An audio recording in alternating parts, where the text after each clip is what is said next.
Hello everyone! Today I will be featuring the upcoming German Tier 8 premium cruiser, the Mainz. Now, I've featured and played this a fair bit lately, but more importantly, the ship has obviously gotten buffed, honestly quite significantly, because, well, the ship quite honestly needed it as well.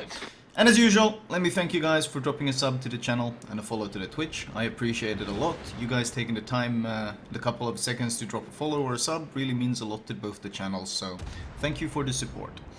The ship itself, well, one of the big issues with the ship is obviously this very small gun caliber. That was 2 hits, that was only 1k damage, and that's something you're gonna be seeing a lot this game, and that is the guns are only 150mm guns, which is actually the smallest cruiser guns at tier 8. Even the other small ones are 152 or 155. And of course, because we're talking German here, what we're shooting is German HE. And German HE, of course, has notoriously low HE alpha. So what actually happens is that even DDs tend to deal more alpha damage than you do per shell. You have a lot of guns though. You have 12 of them. This is one of the reasons why I'm calling it the Kinderburg.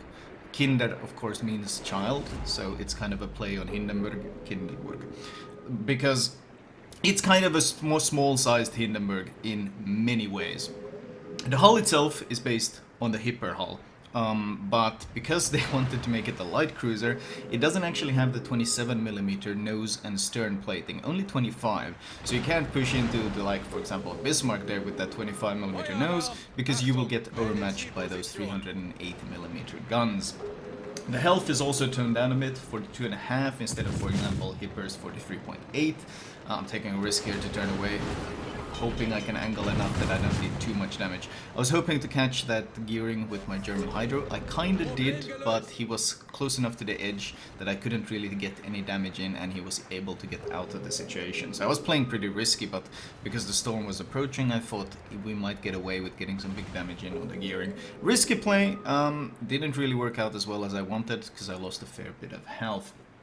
The ship itself, though, the turning circle is 720 with a 10.5 second rudder shift, which for a tier 8 cruiser isn't really that good. Mogami, for example, well, that one has a fast rudder shift of 7, but Bayard, Charles Martel, they got 9.3, 9.8, so 10.5 is pretty bad. Even Hipper has 9.2, so the rudder shift on the ship is not that good. The turning circle is pretty okay though. The speed is classic German, which is another way for saying it's bad. The speed is bad. It's 32 knots, which puts you, I think, as one of the slowest, or if not, actually, I think it might actually put you as the slowest tier 8 cruiser in the game. Even the likes of Baltimore and Cleveland do 32.5, so you're pretty much at the rock bottom. The concealment is also not really that good. I think the base concealment is one of the worst in the game, both for no, actually just surface. Plane spotting is okay, but the surface spotting is, I think, the worst of all tier 8 cruisers as well.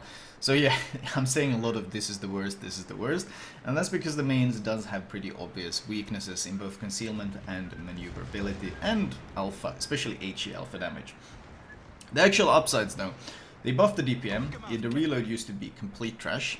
It used to be 7.5, but they buffed it to 6 seconds, which actually gives you, I think, the fastest reload of all the tier 8 ships. Now, you're kind of upset by the fact that your H alpha is so bad, but it does have some benefits. Mostly that you have the improved penetration of the German cruisers, which means you have a quarter pen. That means your base pen is already 37mm, or sorry, 38mm, so you can already penetrate. Is it 37 or 38? I need to double check that, but it means you can already, you don't need IFHE in your build. You can build IFHE to boost it up to 48, 49, but generally you don't need to do it, which means you can retain that 3% extra fire chance. This combined means that you can actually become a fairly decent fire starter while having a good HE penetration on the vast majority of the ships you face. It of course also has the advantage of, if you're using it as a German captain trainer, for example for the German cruiser line, you don't need to spec IFHE on it. You don't need to alter your spec at all. It will work just fine on your average cruiser captain because it's got that improved pen. As you can see, I'm shooting the nose of this Musashi. I'm able to, without IFHE, easily pen that nose. The other thing is, of course, the AP DPM. It's German AP, which means if you get to shoot on places that can arm your AP, well, you saw that. 8k AP instantly. The AP is very strong. The DPM is actually, I think the AP DPM might be the highest of all tier 8 cruisers by far. Like, it's not even close. I think the closest is Bayard at 317k AP DPM. The Mainz is 468. So if you get to use the AP, the DPM is monstrous. Like, we're talking super powerful. I've caught the likes of Yamatos and Musashi's full broadside when they're fighting someone else, and every 6 seconds I've been hitting them for 10 to 12k AP per volley. So they literally melt in seconds. It's like a Des Moines popping up next to them. So if you can use the AP, monstrously good. It also has a short fused arming time and a very low fuse arming threshold, because once again it's 150mm guns, not the usual 200s you might expect from, for example, Hipper or from the Eugen, that tend to get their fair amount of overpens.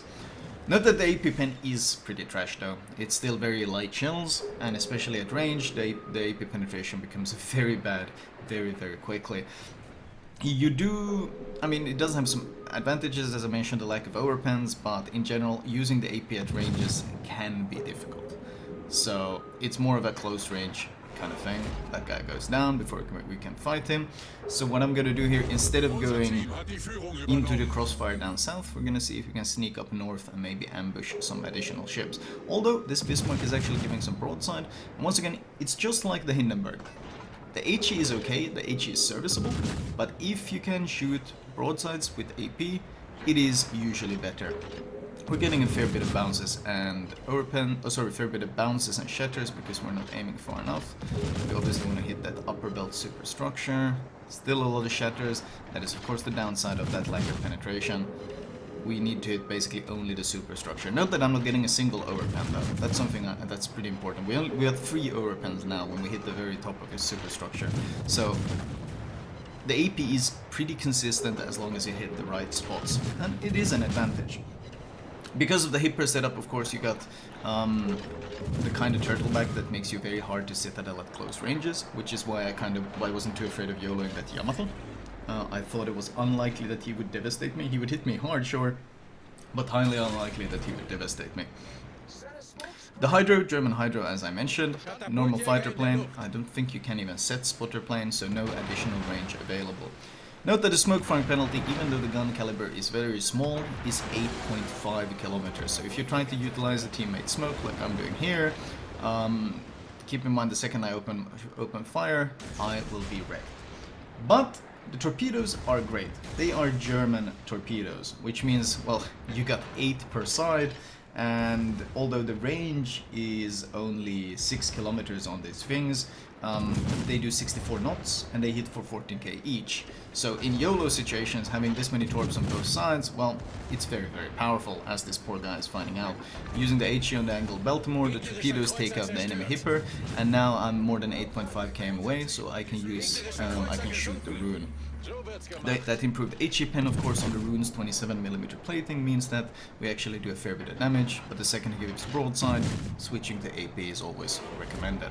I'm not going to be able to citadel him even when they buff the AP pen, but the damage is of course very considerable. He's angling, we switch to HE. You don't have any special pen angles, you don't have any improvements like that. The AA on the ship is pretty good. It's not top of the line, but it's actually better than Hippers and Eugens, and of course far better than the likes of Amalfi or the likes of the IGN line. It even beats the French line in AA. I think it might even beat the Russians in AA. The only thing you lose to in AA tends to be the Americans. They're still the kings of tier 8 cruiser AA, but the performance on the AA is pretty solid. We don't slot defensive AA, of course, because German Hydro is too strong to overlook, but it is pretty serviceable. Overall, I've been playing the Mainz a fair bit This one isn't the final buffed version or the most recent buff version. They buffed the turret traverse a bit as well, so the turret traverse should actually be slightly better. So this isn't the fully buffed version yet. The downsides is, well, what you can see here, trying to finish off low HP targets that are running away can be really frustrating because your HE alpha is so pitiful. Rushing down DDs and only being able to use, for example, your nose guns because you have to chase them can also be incredibly frustrating because the HE splash is so small, the HE alpha is so small, it feels like you're a DD shooting another DD, except you do less damage. So the Mainz has its obvious weaknesses, its obvious downsides, but if you can utilize its strengths, namely that huge AP DPM and the YOLO capacity that it has, and of course the German Hydro. We didn't really get to use it that much this game because, well, my attempt to use it early in the game against the gearing kind of backfired. But if you manage to use those strengths, it's actually a pretty good ship. I gotta say, it's a pretty good ship. Obvious weaknesses, sure, but pretty scary strengths as well. The DPM comparison, for example, if you get caught full broadside, let's say a Hipper rushes you, gets your broadside. If he doesn't torp you, he's going to be dealing about 218k AP damage. The Mainz is going to be dealing about 468k AP damage. That's more than twice of Hipper's DPM that this thing can pump out. Sorry, more than twice of Prince Eugen's DPM that this thing can pump out. So it has potential and it has something to work with. It's not an easy ship to play, but the buffs that they have been putting on the ship, namely improving the guns, the reload, which gives it DPM, and improving the AP penetration, which makes the AP much more serviceable, have helped the ship perform much better. And I might even say I kinda enjoy playing this ship already. To be fair, I do like cruisers. I in general love playing cruisers, so I do enjoy them. But the potential is absolutely there. It might still need some tweaks, perhaps give the AP a bit more of a nudge, because the sad part is these old school punish broadsides with AP type of ships, well, they're not really that good anymore. Wargaming is pushing the meta more and more into this kind of brainless HE spam. Like, shoot, just spam HE at everything, don't bother switching ammo, who cares, whatever. They're kind of pushing that meta. And these more old school type of ships, like, well, kind of Hinderburg type of ships, where you want to be using a lot of AP on broadsides, they're kind of being phased out. I do love seeing them reappear, but maybe help the AP a bit more, because ultimately, in terms of penetration, the Mainz is still really bad. It's really bad, and considering the AP is the bread and butter, that kind of sucks. It's a rough situation to be in. Still, 6 torpedo hits, 3 kills, 1 cap preset, 1 full cap. We actually took B thanks to the storm, and of course all the kind of maneuvering we did around the map. We pushed pretty aggressively this game, in case you didn't notice. Team score wise, 2.4k. It was a tier 10 game though, so honestly, I'll happily take it. We got to YOLO a fair bit of big ships in this thing, including, was it the Yamato or Musashi they had? There was a Musashi that we got to YOLO. Didn't really get to show the Hydro too much, but I mean, if you've been playing this game, you know just how good the German Hydro is. It is absolutely an asset to be used. Detailed scored wise, well, you can see the pitiful HE alpha here, of course. 122 HE shells that hit, 42k damage. And you gotta consider, because of the improved HE pen, a fair bit of these were actually penetrations. So, really sad AP DPM. HE DPM. The AP DPM is of course significantly better, and we did more damage with AP than we did with HE. Another 50k from Torps, not that good of a fire chance. We didn't do too much fire spamming either though, so not really too much extra damage from that source. 1.1 million potential, most of it probably taken at the start, and another 37k spotting damage as well. Overall, the Mainz, it started as a meme, it was in a really poor shape, but these recent changes, these decent buffs, have me pretty hopeful that this ship might turn out to be a pretty fun, light, heavy cruiser type of hybrid ship for the German line. Anyways, I hope you guys enjoyed this commentary, and I will talk to you guys later.